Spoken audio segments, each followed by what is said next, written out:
हालिया सालों में कुदरती आफात का सिलसिला बढ़ गया।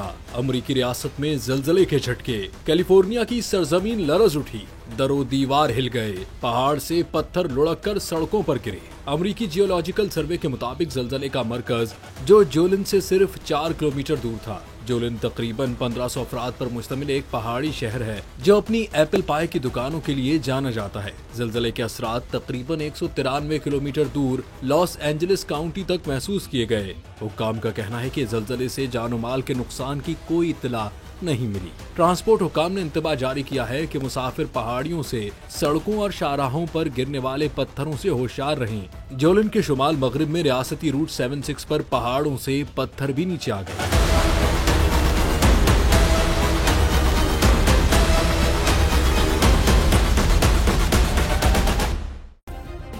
सब्सक्राइब करें और बेल दबाएं ताकि कोई खबर रह न जाए।